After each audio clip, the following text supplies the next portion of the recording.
Assalamu alaikum dear students, hope you all to be fine, healthy and doing well. This is Education Afghanistan and I am Mansoor Wahdat, an English teacher there, the English teacher of AZ, English and Pashto. Today is our A-38th lesson and we are going to start from our grammar part. ملګرو تاسو ټول ته ښه راغلاست وایم، هیله ده چې ټول به ښه روغ او روغ واوسئ.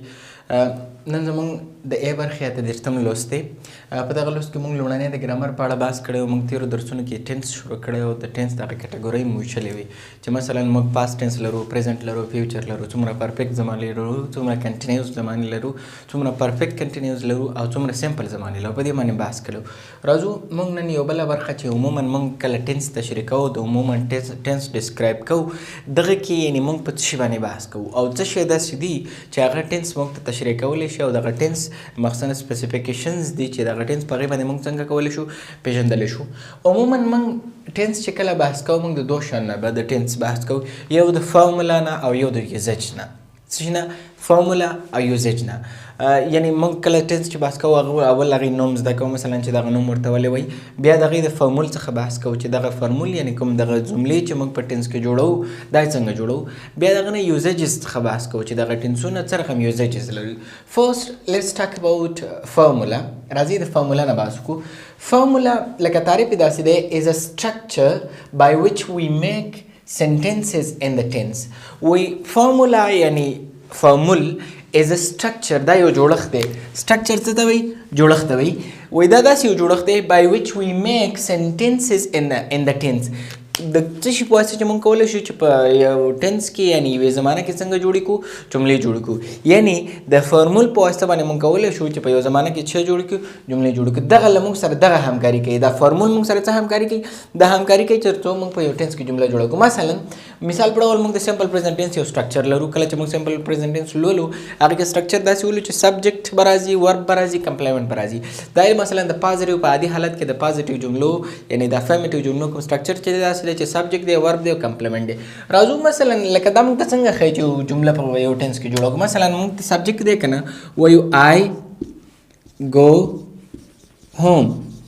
ګورئ آی گو کې دلته وګورئ دا سبجیکټ دی،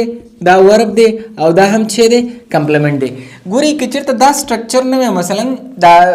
بیا موږ مثلا که دا هوم سرته راوړی ګوم وروسته راوړی وی دا به لکه یو مثلا غیر منظمتیا وه، نظموالی به د دوی ترمنځ څنګه و نو نو دغه سټرکچر موږ سره همکاري کوي تر څو په ډسپلین سره او د سټرکچر د جوړښت مطابق چې رقم چې هغه ټینس دی موږ په هغې کې څنګه وکړو؟ جمله جوړه کړو. دغه ته سټرکچر ویلی شي، از فارمولا ویلی شي. فارمولا او سټرکچر دواړه یو شی دی. از ا سټرکچر وایي فارمولا چې دا یو جوړښت دی by which we make sentences in the tense. چې په واسطه موږ کولی شو په یو جمله کې جملې جوړې کړو. څنګه په یو ټینس کې جملې جوړې کړو. په یو ټینس کې څنګه جملې جوړېږي؟ لکه هغه کې چې باید سبجیکټ چېرته راشي، بیا یې ورپکې څه شی راشي، بیا ورپکې څه شی راشي. دا موږ ته څه شی څرګندوي؟ دا راته فارموله څرګندوي. یعنې فارموله راته دا ښیي چې تاسو په دغه ټینس کې چې جمله جوړوئ لومړی باید څه شی راوړئ، دویم باید څه شی راوړئ، دریم باید څه شی راوړئ او په آخر کې باید څه شی راوړئ. څه شی باید رانوړئ، څه شی باید راوړئ. مثلا دلته ګورئ آی ان جي فارم دلته نه دی ذکر شوی، یعنې نه راوړل کېږي. دا نو دغې په واسطه موږ کولی شو څنګه وکړو؟ په ټینس کې جملې جوړې کړو. دویم موږ یوزیج وایو د یو ټینس په اړه، یعنې د یو ټینس یوزیجز موږ وایو د ټینسونو. فار ایگزامپل د وے which shows us where to use a tense. وایي دا یوزیج څه ته وایي؟ ښه یوزیج دې ته وایي دا هغه لاره ده تر کوم چې موږ ته دا ښیي چې دا زمانه چېرته وکاروو، یعنې دا ټینس چېرته کارېږي. مثلا موږ وایو په سمپل پریزنټ ټینس کې چې it is used to show habitual actions. دا in the present دا په حال کې habitual actions ښیي. لکه موږ مثلا وایو چې I had a book، ما یو کتاب لرو. لکه تاسو وګورئ دغه دې تعریف سره موافق راځي ما یو کتاب لرو؟ نه. نو دغه ټینس چې کوم دی دا موږ ته ښیي چې څه ډول جمله په کوم وخت کې جوړه کړو. مثلا دا ټینس چې کوم دی دا په کوم وخت کې وکارو. دا وګورئ یوزیج مثلا د سمپل پریزنټ ټینس دا دی چې عادتوار عمل پکې وښیي. مثلا موږ بله زمانه خو نشو کارولی دغې لپاره، دغه زمانه کارو. نو د څه شي په واسطه موږ ته دا څرګندېږي؟ د یوزیج په واسطه باندې موږ ته څرګندېږي چې یو زمانه چېرته وکارو. مثلا اوس که موږ عادتوار عمل ښیو یوزیج نه موږ ته دا څرګنده شوې چې سمپل پریزنټ ټینس دغه باید د هابچوال اکشن لپاره وکړو. نو ډایرکټ موږ څنګه کارو؟ سمپل پریزنټ ټینس کارو ساده سټرکچر د دې لپاره کاریږي ترڅو جملې جوړې کړو په یو زمانه کې یوزیج د دې لپاره کاریږي ته موږ ته ترڅو موږ ته څرګند کړي چې دا زمانه کوم وخت کې کاریږي مثلا سمپل پریزنټ ټینس دی موږ نه پوهیږو دا چېرته وکارو تعریف داسې دی چې یوز ټو شو هابچوال اکشن دا دې لپاره کاریږي ترڅو عادتوار عملونه وښیي نو عادتوار عملونو کې موږ کارو د څه شي په واسطه موږ ته دا څرګند شو دا موږ ته د یوزیج په واسطه باندې څنګه شو څرګند شو موږ لکه څو شیان دي چې دا په زمانو کې ډېر بحث کېږي مثلا کله چې موږ د زمانې نه بحث کوو موږ وایو ورب او سبجیکټ ورب او سبجیکټ ورب او سبجیکټ لکه دا ډېره زیاته مهمه موضوع ده په دغې باندې موږ همیشه چې کله بحث کوو ټینس باندې دغه موږ ته مخې ته راځي راځو لومړی د سبجیکټ په اړه بحث کوو دغه دوه یعنې ډېر مهم شیان دي په ټینس کې سبجیکټ is the doer of an action or someone or something that we talk about یعنی تعریف داسې دی چې فاعل چې کوم دی سبجیکټ په خپله څه ته ویلی شي فاعل ته ویلی شي همدارنګه یوزیج د استعمال ځای ته ویلی شي فرمول ته ویلی شي فاعل یعنی دا دې ته وایي چې په جمله کې د یو کار ترسره کوونکي ته فاعل وایي څنګه په جمله کې د کار ترسره کوونکي ته فاعل وایي همدارنګه someone or something یو څوک یا یو شی دی someone or something څه معنی یو څوک یا یو شی دی دا we talk about چې موږ یې په اړه څنګه کوو خبرې کوو چې موږ دغې داسې یو څوک دی داسې یو شی دی چې موږ د هغې په اړه خبرې کوو لومړنی مثلا چې as a doer of an action راشي د یو عمل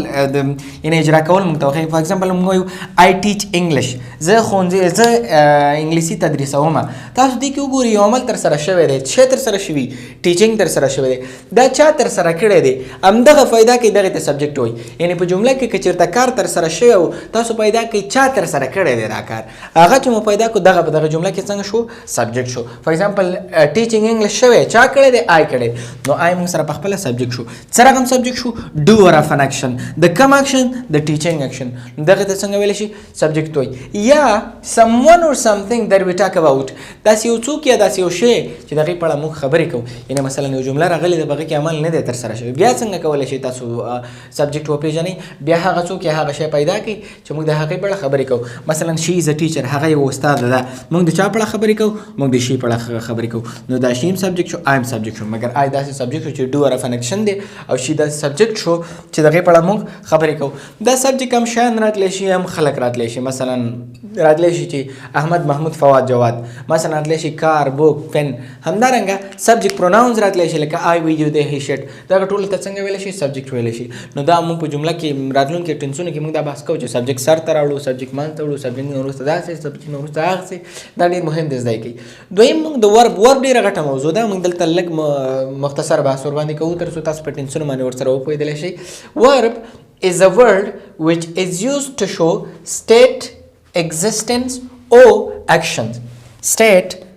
existence or action وی ورب چې دی دا داسې کلمه ده کوم چې دې لپاره کاریږي تر څو موږ ته سټیټ وښیي ایگزسټنس راته وښیي او اکشن راته وښیي سټیټ په خپله وایي حالت ته څه ته حالت ته ایگزسټنس وایي موجودیت ته همدارنګه اکشنز وایي عمل ته څه ته وایي عمل ته یعنې دغه د ورب په واسطه باندې موږ څه ښیو سټیټ ښیو په جمله کې ایگزسټنس ښیو اور اکشن او یا هم عمل ښیو سټیټ مثلا راځو احمد از ا بوای احمد یو هلک دی ګورئ دا از که ته لرې کړئ احمد وایي احمد یو هلک دوی نه ښودو چې دی که نه دی د دې حالت راته څرګند نه کړو که از ورسره اضافه کوي نو احمد از ا بوای احمد یو هلک دی دغه از په واسطه باندې موږ ته څنګه وښودل شو عمل دغه سټیټ وښودل شو دا د بوای د دغه یو حالت دی هلکتوب د دې یو حالت دی نو دا موږ ته څرګند شو وی ګو هوم موږ کور ته ځو دغه ګو ګورئ ګو که چېرته وی هوم موږ کور عمل تر سره نه شو او که وی ګو هم موږ کور ته ځو نو دغه ګو په واسطه باندې موږ ته څه وښودل شو یو اکشن وښودل شو همدارنګه شي از هیر دغه از کلمه بیا راغلې ده دا په دې جمله کې ورب دی نو د دغې په واسطه موږ ته ښودل شوی چې هغه دلته دی که چېرته شي هیر هغه دلته دی پکې نه و دغه دی نه دغه د ایگزسټنس چې دلته ښیي دغه د شي په واسطه باندې ښودل کېږي د اس په واسطه باندې عموما موږ دوه ډوله وربونه لرو چې یو ته اکشن ورب دی یو ته نان اکشن ورب یا سټیټیو وربز وایي ډېر ډولونه یې لرو خو دا هغه ډولونه چې ډېر بحث کېږي اکشن ورب او نان اکشن ورب اکشن هغه چې پکې عمل ترسره کېږي لکه ګو ټیچ رایټ لکه لیکل خوړل داسې شیان همدارنګه نان اکشن ورک چې هغه اکشن پکې نه ترسره کیږي لکه از ام آر واز ور دا ټول دی ټو بی ورک دا کوم ورکونه دي نان اکشن ورک دي سو سمپل موږ په ټینس باندې بحث وکړو د ټینس په ډسکرپشن موږ دوه شیان نه بحث کوو فارمولا او یوزیجز نه بحث کوو فارمولا موږ ته ښیي چې په ټینس کې جمله څنګه جوړه کړو یوزیجز موږ ته دا څرګندوي چې دغه ټینس موږ چیرته وکاروو بیا چې کله موږ ټینسونه باندې بحث کوو ټینسونه باندې چې کله بحث کوو نو دوه شیان ډېر زیات مهم دي چې تاسو هغه باید په یاد کې ساتلي اوسي یو سبجیکټ دی یو ورد دی سبجیکټ هغه ته وایي چې په جمله کې کار یې ترسره کړی لکه ای ګو هم زه کور ته ځم کار ما ترسره کړی تګ ما کړی زه سبجیکټ یم یا هغه چاته ویل کېږي هغه شي ته ویل کېږي چې موږ یې په اړه خبرې کوو مثلا د مارکر از ریډ مارکر څنګه دی سور دی نو دا مارکر څنګه شو په خپله سبجیکټ شو همدارنګه ورب دې ته وایي چې موږ ته په جمله کې سټیټ اکشن او یا هم ایگزسټنس وښایي سټیټ لکه ایم ا بوای زه یو هلک یم دا ما هلکتوب مې یو سټیټ شو ایگزسټنس لکه شي از هیر هغه دلته ده همدارنګه اکشن لکه ای ګو هوم درته مې ویل چې دوه ډوله وربونه موږ لرو مثلا چې اکشن ورب دی نان اکشن ورب دی اکشن هغه چې پکې اکشن ترسره کېږي لکه ګو او نان اکشن هغه چې پکې اکشن نه ترسره کېږي لکه از ام آر so thank you it was our today's grammar let's go to our another part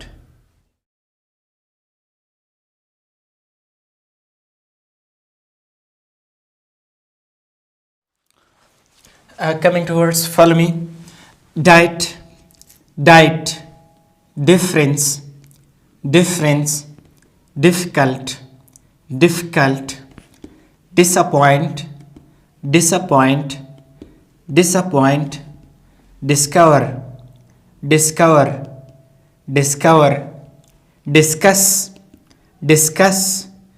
discuss distance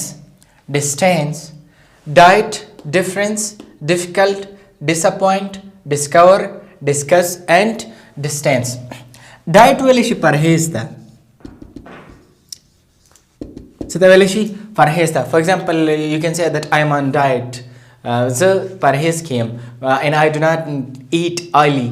things oily food او زه یعنی کوم غذا چې زیات غوړ لري هغه نشم خوړلی difference معنی د توپیر څه معنی توپیر for example you say that what is the difference between among and between the among or between ترمنځ څه فرق دی یا you can say that how much is the difference between those people who are rich and those people who are poor دا خلکو ترمنځ چې مالدار دي او غریب دي څومره توپیر دی difficult ویلی شي سخت ده څه ته ویلی شي سخت for example we have a difficult exam موږ یو ډېر سخت امتحان لرو disappoint معنی د خفه کول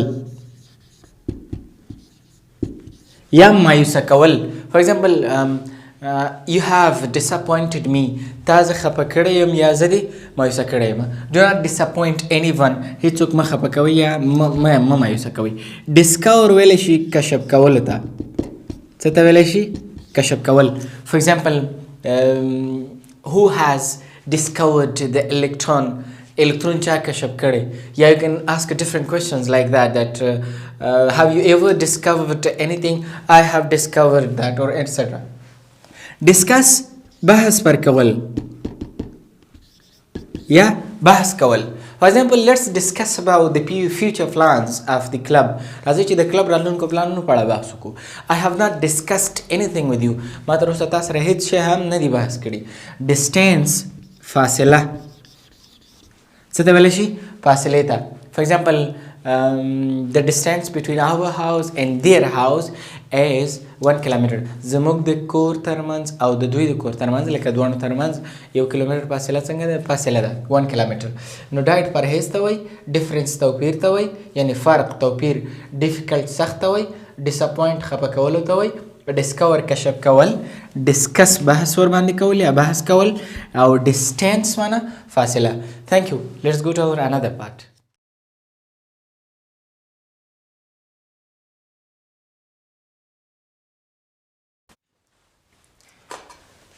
coming to sentences talking on the telephone hello sir how are you hello sir how are you who is this who is this this is Fawad do you have new classes yes we have level 1 class from 7 to 8 no I'm free at 2 p.m. level 1 class will start with Sir Ahmad on Saturday at 2 p.m. Hello, sir. How are you? Who is this? This is Fawad. Do you have new classes? Yes, we have level 1 class from 7 to 8. No, I'm free at 2 p.m. Level 1 class will start with Sir Ahmad on Saturday at 2 p.m. Talking on the telephone mana pa telephone khabari kawal.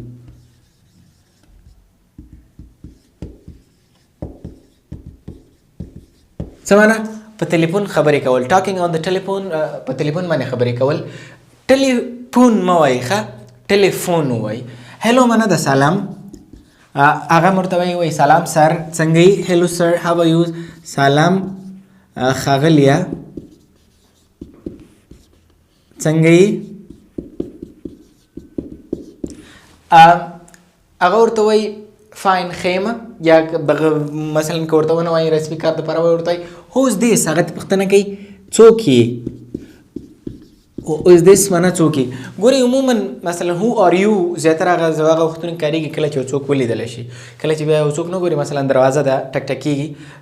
دننه چې تاسې پوښتنه کوئ پوښتنه نه کوئ چې who are you تاسې پوښتنه کوئ who is this یعنې تاسې نه ګورئ هغه به وایي چې this is احمد this is محمود نو دا وایي this is فواد who is this معنا څوک یې this is فواد معنا فواد یم دلته څه معنا لري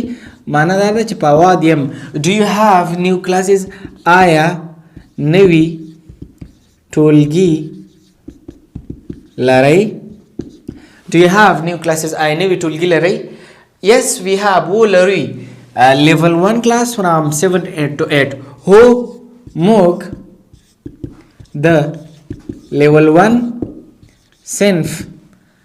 د اتونه د وونه اتو پورې لرو موږ د level 1 class د څونه څو پورې لرو د وونه اتو پورې نو دا ورته نه I am free at 7 and 2 p.m. نه زه د ماسپښین په 2 بجې اوزګار یم یعنی زه د ماسپښین په 2 بجې باندې وخت لرم دا ورته وایي level 1 class will start with Sir Ahmad on Saturday at 2 p.m. د level 1 صنف چې دی وایي دا به د شنبې په ورځ د استاد احمد سره په 2 بجې څنګه شي پیل شي دا به د استاد احمد سره په 2 بجې باندې پیل شي ګورئ talking on the telephone په ټلیفون باندې خبرې کول hello سلام hello sir how are you سلام اغلی څنګه یې who is this څوک یې this is فواد یم do you have new classes آیا نوي صنفونه لري yes هو لروي we have level 1 class from 7 to 8 موږ level 1 صنف لرو د وونه اتو پورې no I am free at 2 p.m. زه د ماسپښین 2 بجې باندې بیکار یم level 1 class will start with Sir Ahmad on Saturday at 2 p.m. د شنبې په ورځ به د level 1 صنف د سر احمد سره یعنی د احمد استاد سره په 2 بجې باندې څنګه شي پیل شي. Till I'm coming in another lesson recommending you to have good, happy and terrific times.